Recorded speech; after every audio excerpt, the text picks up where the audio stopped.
আসসালামু আলাইকুম। আজকে হলো মা দিবস এবং এই সময় আমি রেকর্ড করতেছি ভিডিওটা। আমার মনে হয় 2025 সালটা আমার লাইফের অনেকগুলো রিয়েলাইজেশনের বছর এবং সেই জন্য আজকের এই টপিকে ভিডিওটা বানানো। সেটা হলো যে ছোটবেলায় আমার বাবা মায়ের বলা কোন কথাগুলো যেগুলো আমার ওই সময় অসহ্য লাগতো, মনে হতো মিথ্যা কথা, ভ্রান্ত কথা, তাদের সাথে আমি অপোজ করতাম, তাদের সাথে আমি ঝগড়া করতাম। বাট এখন একটু বয়স হওয়ার পরে আমি সেই কথাগুলো রিয়েলাইজ করি যে প্রত্যেকটা লাইন তাদের ট্রু ছিল এবং এখন হয়তো আমি ঠকে শিখছি। তো এই জন্য আমাকে যেহেতু তোমরা অনেকে ছোট ভাই বোন অনেকে আমাকে বড় ভাইয়ের মতো মানো, আমার ভিডিও দেখো, আমার মনে হয় তোমাদের উদ্দেশ্যে কথাগুলা জানা রাখা উচিত। কারণ তুমি যত দ্রুত এই জিনিসগুলো রিয়েলাইজেশন করবা, যত দ্রুত এগুলো বুঝবা, তত তোমার জন্য ভালো। প্রথম যে রিয়েলাইজেশনটা, আমার বাপ মা আজীবন বলতো যে বন্ধু বান্ধব কোনো কাজের না, বন্ধু বান্ধবের পিছনে টাইম ওয়েস্ট করাও কোনো কাজের না, এগুলো থাকবে না, এগুলো টিকে না, এগুলো সম্পর্ক খুবই মেকি। বাস্তবতা হইলো একটা সময় বন্ধু পুরো পৃথিবী একদিকে তোরা অন্যদিকে, এই টাইপের বন্ধু জীবনে খুবই কম, হাতে গোনা 1 থেকে 2 জন। এবং যখন অ্যাট সাম এজ, মানে মোটামুটি ভার্সিটি গ্র্যাজুয়েট বা থার্ড ইয়ার ফোর্থ ইয়ার থেকেই সেপারেট হয়ে যাবা তোমরা, ঠিক আছে? প্রত্যেকের ক্যারিয়ার লাইনে যাবে, প্রত্যেকের বিয়ে হবে, প্রত্যেকের চাকরি থাকবে, মানে বছরে 10 বছরে একদিন দেখা হবে না। এবং অনেক মানুষজন বন্ধুদের মধ্যে অনেকে ব্যাকস্ট্যাপ করবে। তোমার জীবনে সবচেয়ে বড় বড় আঘাতগুলো বন্ধুদের সাইড থেকে আসবে, ঠিক আছে? সো ভালো বন্ধু জীবনে খুব কম, হতে মানে 1 থেকে 2 জন। হ্যাঁ, 15 জন বন্ধু যদি তোমার ভালো বন্ধু হয়, তার মানে তোমার একজনও বন্ধু না। তো একটাই সামারি, সেটা হলো যত সময় যাবে তত বুঝবা যে বন্ধুত্ব বা বন্ধুর সাথে আড্ডা দাও, বন্ধুর জন্য টাইম ওয়েস্ট করা, বন্ধুর জন্য জীবন দিয়ে দেবে, এগুলা সিনেমা বা ফেসবুকে ভালো শোনায়, রিয়েল লাইফে এগুলা কোনো কিছু কাজ করে না। রিয়েল লাইফে you are on your own. তোমার লাইফের আপনজন বলতে শুধুমাত্র তোমার বাবা মা, সর্বোচ্চ গেলে ভাই বোন, তাও বাবা মা বাঁচে থাকাকালীন, মরে গেলে ভাই বোন অতটা আপন থাকে না, এটাই বাস্তবতা। দ্বিতীয় যে রিয়েলাইজেশনটা, আমি আমার লাইফের একটা অনেক বড় অংশ, আমার হাইট, আমার চেহারা, আমার শরীর, সব কিছু নিয়ে আমি প্রচণ্ড ইনসিকিউরিটি থাকতাম, প্রচণ্ড, মানে ইনসিকিউরিটি। আমার একটা সময় ব্রণ ছিল, এত বড় বড় বড় বড় ব্রণ, মুখ ভর্তি। তো এটার কারণে আমি লিটারালি 3 বছর বাড়ি থেকেও বের হই নাই, এরকম একটা অবস্থা ছিল। তো আমার বাপ বলতে যে আরে পুরুষ মানুষের চেহারা লাগে না, ছেলে মানুষের কিসের চেহারা, চেহারা লাগে না, চেহারা লাইফে ওরকম একটা ইম্পর্টেন্ট না। পুরুষ মানুষের শিক্ষা ইম্পর্টেন্ট, ক্যারিয়ার ইম্পর্টেন্ট, টাকা পয়সা ইম্পর্টেন্ট। তখন মনে হচ্ছে কেন চেহারা লাগবে না, চেহারাই আসল। ওই সময় বিভিন্ন মডেল হ্যান ত্যান বিভিন্ন মানুষজন দেখতাম, আরে কি চেহারা।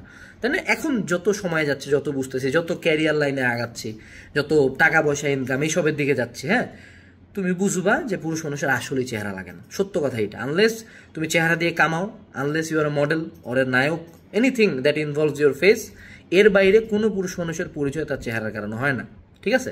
দুনিয়া কন্ট্রোলে কোনোদিন কোনো সুন্দর পুরুষ মানুষ নাই, unless he has other qualities, ঠিক আছে? সো চেহারা নিয়ে পাগলামি কারোই করা উচিত না, ছেলে হোক মেয়ে হোক, কারোই করা উচিত না। মেয়েদের ক্ষেত্রে হ্যাঁ, মেয়েদের ক্ষেত্রে চেহারা সুরত একটা ম্যাটার, একটা সার্টেন এক্সটেন্ট পর্যন্ত ম্যাটার করে।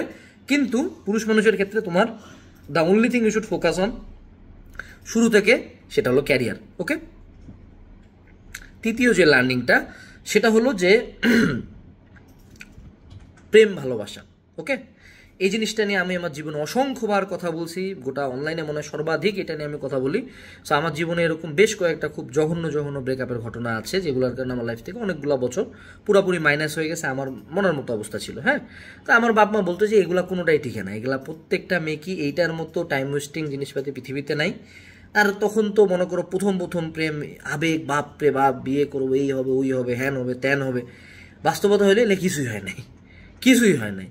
সবার বিয়ে হয়েছে অন্য জায়গায়, সবার বাচ্চা কাচ্চা আছে, কারো কথা, কেউ কারো দিকে জীবনে 2 মিনিটের জন্য ঘুরে তাকায় না, চিন্তাও করার টাইম নাই। মনে রাখতে হবে, যখন অভাব দরজা খুলে ঢুকবে, প্রেম ভালোবাসা জান্নাল দিয়ে পালায় যাবে। বাস্তবতা হলো ক্যারিয়ার। সো এই জিনিস নিয়ে যারা জীবন থেকে মাইনাস করতেছো, ফিরে আসো, তোমার বাপ মাই সঠিক ছিল ইন দ্য ফার্স্ট প্লেস, তোমার তার লগে জীবনও বিয়ে হইতো না, এটাই বাস্তবতা, ঠিক আছে? এটা যত জলদি বুঝবা তত ভালো। 3টা পয়েন্ট গেল।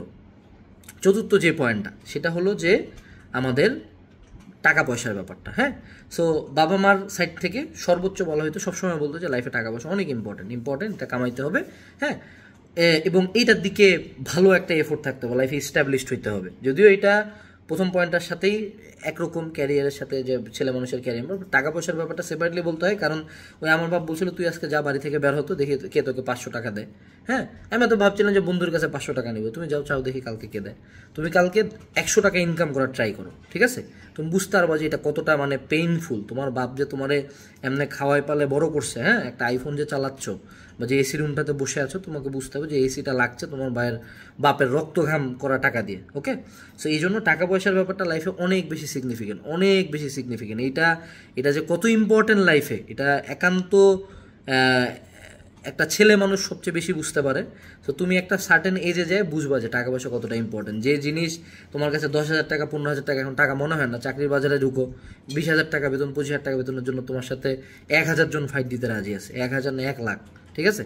তো এই জন্য টাকা পয়সা লাইফে অনেক বেশি ইম্পর্টেন্ট, এটার পিছনে ছুটতে হয়, না চাইলেও ছুটতে হয়। এটা বাবা মা অনেক আগে থেকে বুঝায়, কিন্তু বুঝি না আমরা। চতুর্থ যে পয়েন্টটা বাবা মার বলা কোন কথাটার সাথে আমি এখন বুঝি যে অনেক কাজে লাগে, সেটা হলো যে আমাদের সকল প্রবলেমের সমস্যার মূল হলো মোবাইল ফোন। ঠিক আছে, জিনিসটা খুব ক্রিঞ্জ, এটা নিয়ে কত মিম হয়েছে, কত কিছু হয়েছে যে মোবাইল ফোন, তোমার মাথা ব্যথা হচ্ছে এটার কারণ মোবাইল ফোন, তুমি অসুস্থ হয়েছে এটার কারণ মোবাইল ফোন, এগুলো মজা করে বলা যায়। কিন্তু এখন অ্যাট সাম পয়েন্ট, এখন যখন আমি সোশ্যাল মিডিয়া হ্যান্ডেন সব কিছু বাদ দিয়ে ফোন চালানোটাকে একটা লিমিটেড পর্যায়ে আনছি, এখন বুঝি যে আমি আমার লাইফে আরও অনেক কিছু করতে পারি এক্সট্রা করে, অনেক সময় বের হয়। ফোন কতটা খারাপ জিনিস এটা ফোন একবার বাদ দিলে বুঝবা, ফোন চালানো একবার কমাই দিলে বুঝবা। সে এখনই যে স্ক্রল করতে করতে খুব ভালো লাগতেছে, লাইফে যখন 2-3 বার কট খেয়ে যাবা, ধরা খেয়ে যাবা, তখন বুঝবা যে ফোনটা তোমার কতটা বাজে ছিল। সো মোবাইল ফোন আসলেই তোমার লাইফের অনেক সমস্যার মেইন রিজন। তুমি জাস্ট তোমার ফোনের ওয়াচ টাইম বা ফোনের যে স্ক্রিন টাইমটা কমাও, 16 ঘন্টা থাকলে এটাকে 8 ঘন্টায় আনো, তুমি দেখো তোমার লাইফে বেশ কিছু ড্রাস্টিক্যাল ইমপ্রুভমেন্ট আসবে। ঠিক আছে, লাস্ট বাট নট লিস্ট, অনেক ছোটোবেলা থেকে আমার ফ্যামিলি আমাকে হলো সৃষ্টিকর্তার সান্নিধ্য বা ধর্ম পালনের দিকে প্রচুর বেশি এফোর্ট দিত। ঠিক আছে, প্রচুর এফোর্ট দিত, যদিও আমি এখনও ওই লাইনে খুব একটা ভালো মতো যাইতে পারি নাই, বাট অ্যাট সাম এক্সটেন্ট এখন বুঝি যে ওই জিনিসগুলো থেকে যে লার্নিংগুলো থাকে, ধার্মিক বিষয়গুলো থেকে যে লার্নিং বা যে পিসটা থাকে, এই লার্নিং বা এই পিস তুমি পৃথিবীর কোনো জায়গায় পাবা না। এই পরিমাণ সাপোর্ট, এই পরিমাণ মেন্টাল এনার্জি কোনো জায়গায় পাওয়া যায় না। এই জন্য তারা শুরু থেকেই কিন্তু এই জিনিসটাতে অনেক বেশি ফোর্স করে। তখন মনে হয় যে আরে বেটা বইরা বেটা, তুই কেন তুই ধর্মকর্মর কথা কেন করবি, খুব বিরক্ত লাগতো একটা সময়। এখন বুঝি যে না, ওই সময় জোর করে ওই হুজুর আসে পড়াইছে দেখে কোরআন শরীফের কয়েকটা আয়াত জানে, ওই সময় কোরআন শরীফ খতম দেওয়া হয়েছে, ওই সময় হয়তো বা বেশ কিছু দোয়া সূরা মুখস্থ করা হয়েছে, যেটা আমি এখন হয়তো বা ক্যারিয়ার লাইনে আসে পারবো না। এখন আমি অনেক সূরা হয়তো মুখস্থ করতে পারবো, আমার ব্রেনই নাই অথবা ওই সময়ই পাচ্ছি না। সো ওই যে ছোটোবেলায় সূরা মুখস্থ করা হয়েছে, এটাই একটা বিশাল বড় অস্ত্র বা বিশাল বড় একটা সম্পদ হয়ে গেছে। ঠিক আছে, ওই সময়ের বেশ কিছু, আমি অনেককে চিনি, অনেক পরিবারের সন্তানকে চিনি যাদেরকে বেসিক নলেজগুলো দেওয়া হয় নাই। ঠিক আছে, ওই যে হুজুর আসে, হুজুর রাখে 15 টাকা, একটা পর যেমন এটা রিজনটা কি, এখন বুঝি এটা রিজনটা কি।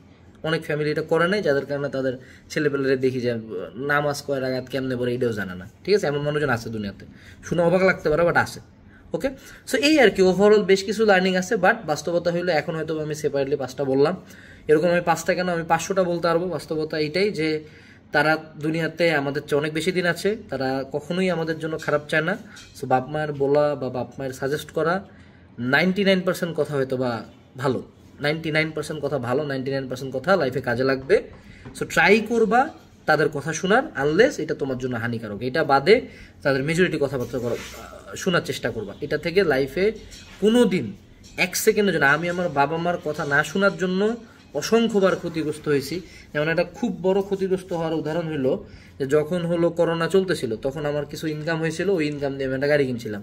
সে গাড়ির এখন কোনো খোঁজখবরই নাই, সে গাড়ি এখন মনে হয় 3 ভাগের 1 ভাগ বা 10 ভাগের 1 ভাগ দামেও নাই, ইউজও করতে পারি না। সেখানে ওই টাইমটাতে আমার বাপ বলছিল যে টাকা দিয়ে তুই একটা জমি জমা বা এইসবে ইনভেস্ট কর। তো ওই সময় যে জমিটার কথা চলতেছিল সেটার দাম এখন 1000 গুণ বেশি হয়ে গেছে, আর আমার গাড়ির দাম নামে আসছে 3 ভাগের 1 ভাগে। এটাই বাস্তবতা। সো তাদের ইন্টালেক্ট এবং নলেজটা রিয়েল লাইফ থেকে আসে অনেক বেশি।